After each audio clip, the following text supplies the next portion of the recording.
Steven, massive match for you guys. First at Adelaide Oval that you're hosting. How big an occasion is it for this football club? Well, it feels like it's been coming forever, is the first thing. Right throughout the pre-season, and other than the fact we've been talking about Adelaide Oval for 3 years, and then we had a long pre-season and arrived there last week. It's a bit like moving into a new house last week and somebody else was there.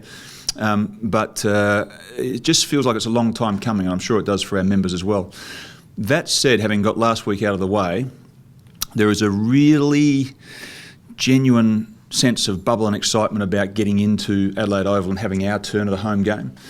And as demonstrated by the fact that it's absolutely officially a sellout as of today. I had a couple of my mates ringing this morning looking for tickets, and I couldn't help them, so that's quite genuine, as we just don't have them. So the stadium management themselves have said we simply can't sell any more and fit them in. So the demand over the last couple of days, despite Saturday's performance or Saturday's loss, was fantastic. Mr. Noonan, how are you, mate? Good stuff. Oh, look, the blockbuster you missed. So does that make sense? Yeah. Yep. In terms of figure, I think it was 50.5 last week. Do you think you can crack the magical 50? Look, it's perfectly feasible that we can. In one sense, the first game is always the first game, as in the opener last week, the first ever game there. So that would have brought a lot of people in anyway. But when you've sold all 53-odd thousand tickets, you're going to give 50,000 a shake. So we'll go very close, notwithstanding the weather looks to be fine. We're playing a really terrific opponent who's got their backs to the wall as well. So everything adds up to a big crowd, doesn't it? I know it's the coach's domain to worry about the on-field performance, but how important that you guys turn things around pretty quickly?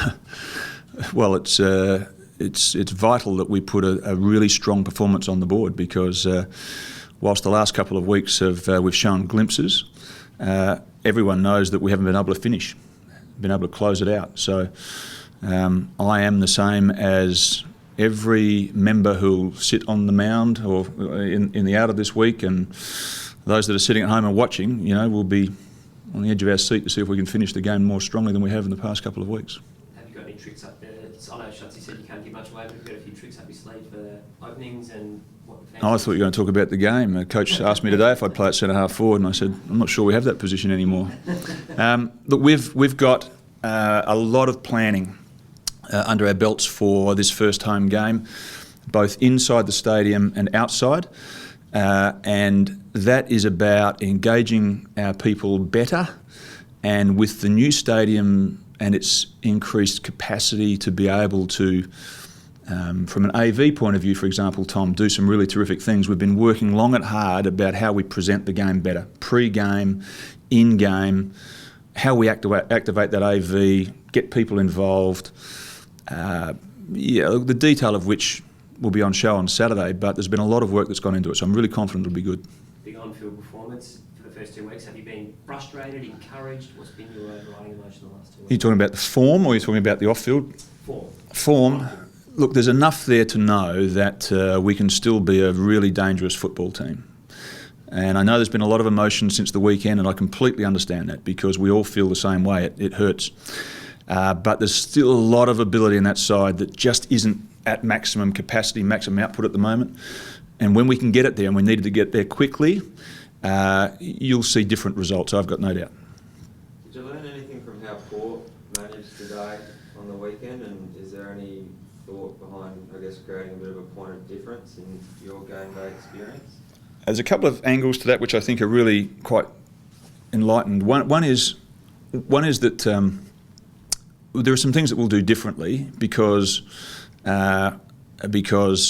we have a different approach to some of the areas inside the ground and outside. Okay, so there will be some points of difference, but we did learn a lot on the weekend in terms of the SMA and the stadium management's management of people, and where the hot spots were, where they entered the ground from, and a whole range of things that have just meant that we've needed to tailor a little bit of what we're going to do on the weekend.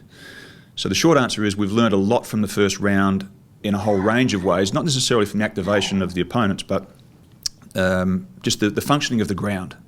the way that things function at Adelaide Oval in some ways are a bit different.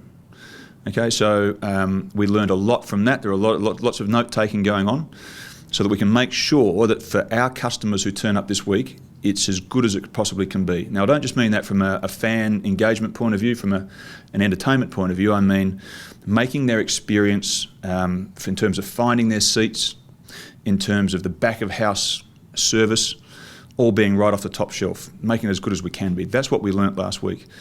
To that end, we'll have all of our staff on duty and some volunteers as well outside the ground to make sure that people who are unsure of how to use their ticket or where to go, they'll be helped. Because we saw, didn't we, last week, I mean, for example, one of the things we saw last week was that there's a lot of people outside the ground at any one time enjoying the atmosphere. So we need to manage that as best we can and have people on hand to be able to help. Disappointing that one of the big draw cards, Kurt's not going to be there. Yeah. Yep. Well, we've filled the house anyway, haven't we? So, regardless, at the moment, I must admit I haven't given that a second thought, and that's quite sincere.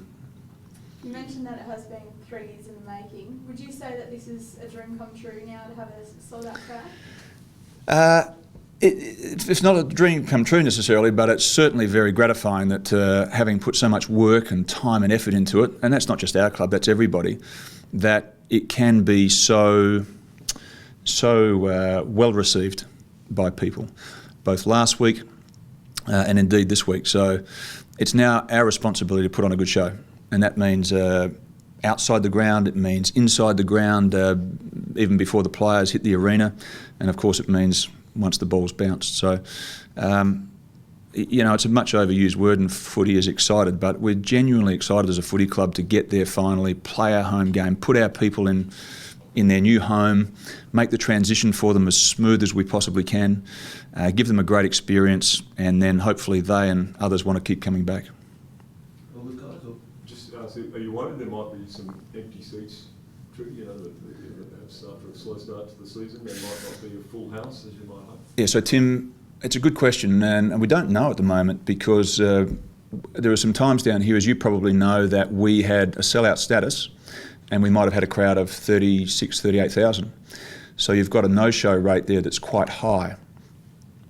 How that manifests itself at Adelaide Oval is an interesting question, and we haven't been able to model it yet, and certainly not model it theoretically with much confidence. And by that I mean, because you're in the CBD, and particularly when you're at a new stadium, and for this particular week our people are first up, I think the no-show rate's going to be really small. So it'll be a big crowd.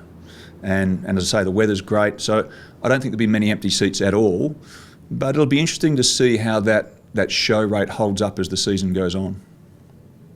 Okay. Thanks. Do we get a T-shirt, sorry? You want a T-shirt? Yeah, nice, Yeah. What would you have? What would you say on it? What would you have on it? What did Powell say? I don't know. I tried not to look. It was no, we haven't. It's an inevitable question is that they did that, will we do this? They did this, will you do that? And the answer is, in a lot of cases, is no.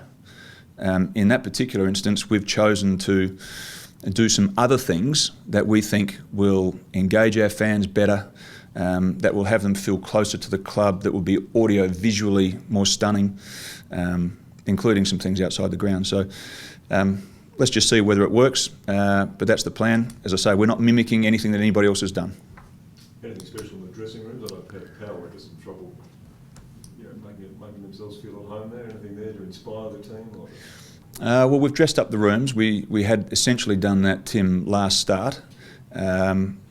So I think the players feel quite like it's their second home at the moment, so they're okay with it. But there's nothing in particular that we're doing in that area beyond last week.